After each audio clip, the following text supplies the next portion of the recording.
Whoever dwells in the shelter of the Most High will rest in the shadow of the Almighty.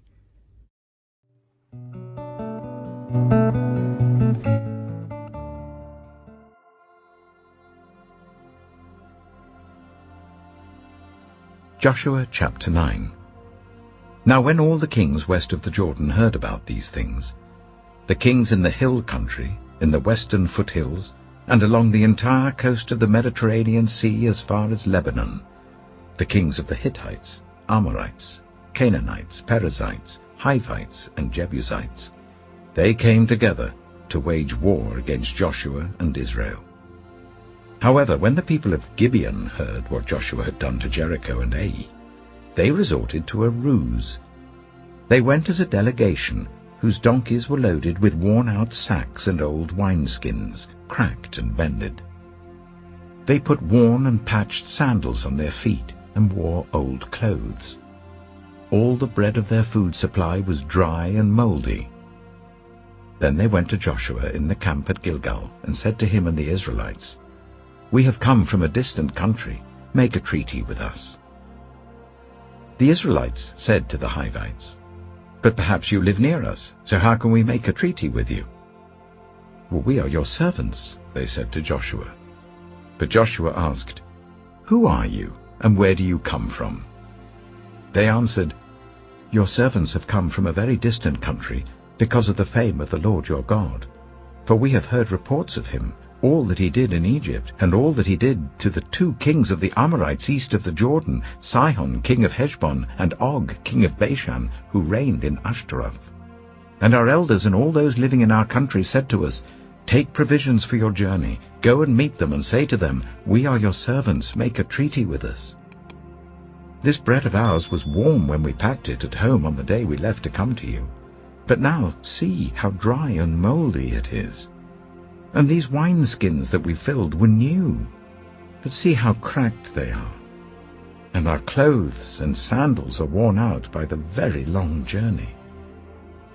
The Israelites sampled their provisions, but did not inquire of the Lord. Then Joshua made a treaty of peace with them to let them live, and the leaders of the assembly ratified it by oath. 3 days after they made the treaty with the Gibeonites, the Israelites heard that they were neighbors, living near them. So the Israelites set out, and on the 3rd day came to their cities, Gibeon, Kephirah, Beeroth, and Kiriath-Jearim.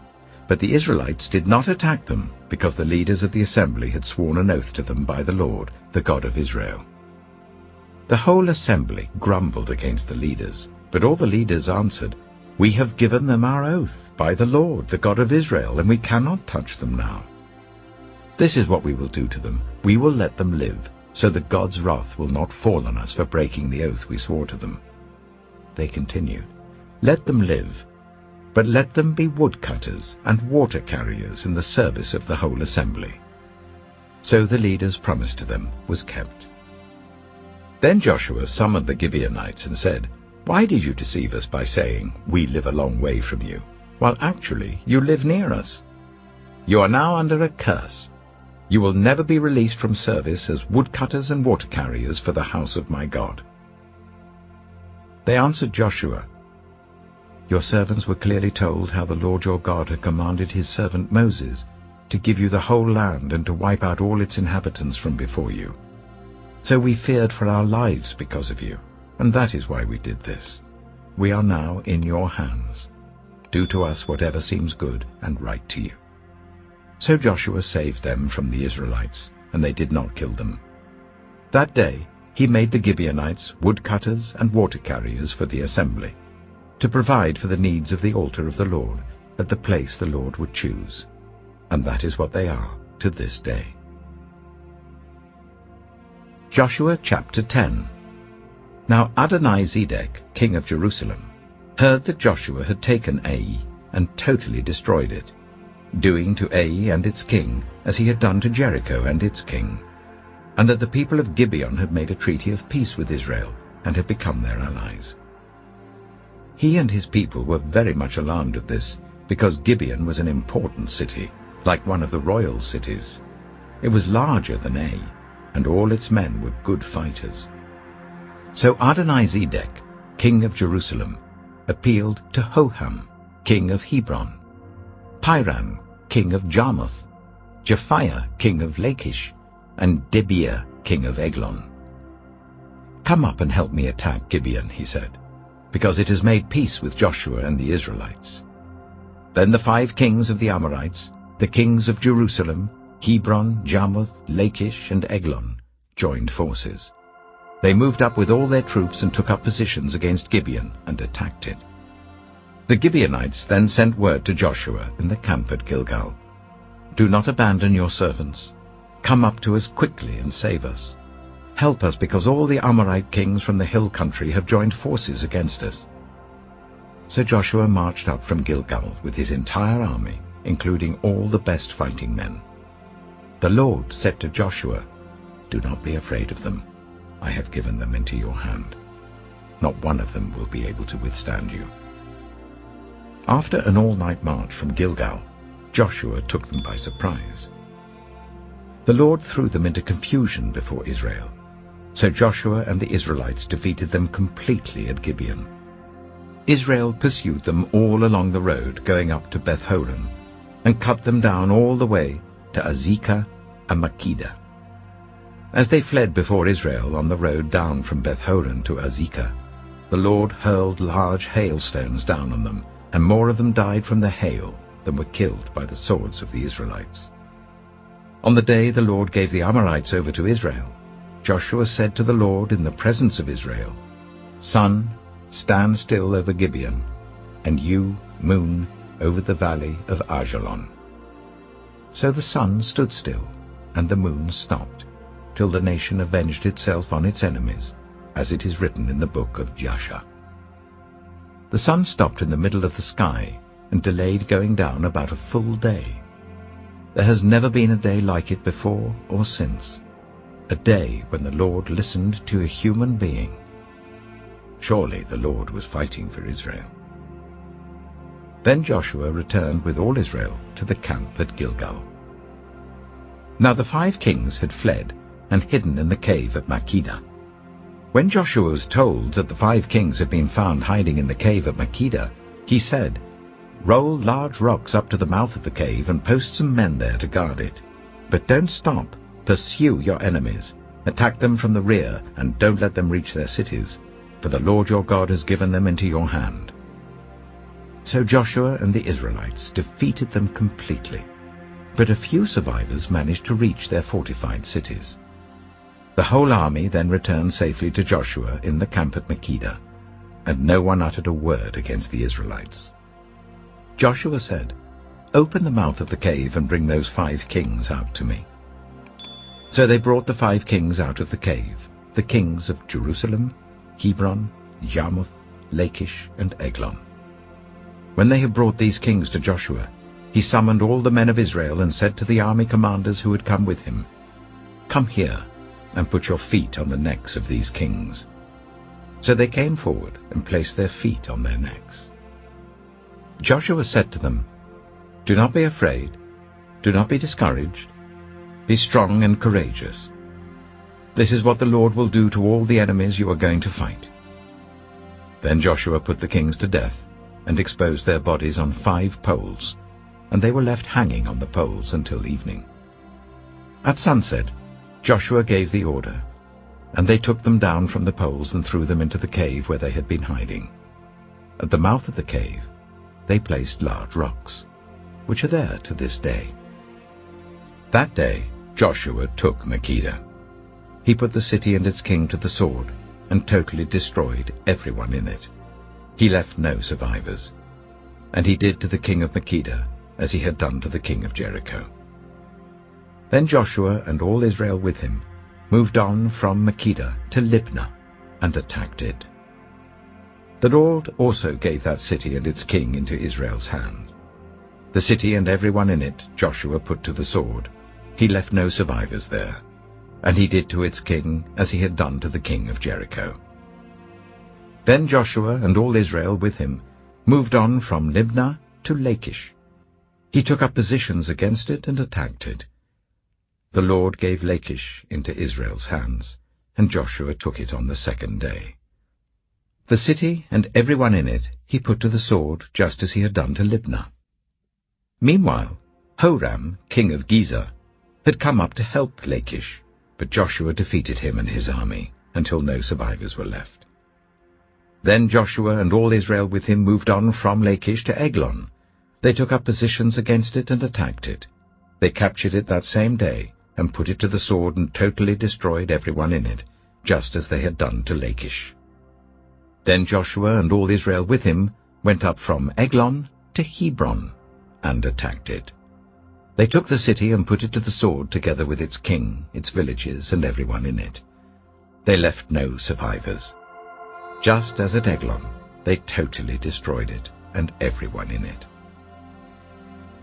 Then Joshua and all Israel with him turned round and attacked Debir. They took the city, its king, and its villages, and put them to the sword. Everyone in it they totally destroyed. They left no survivors.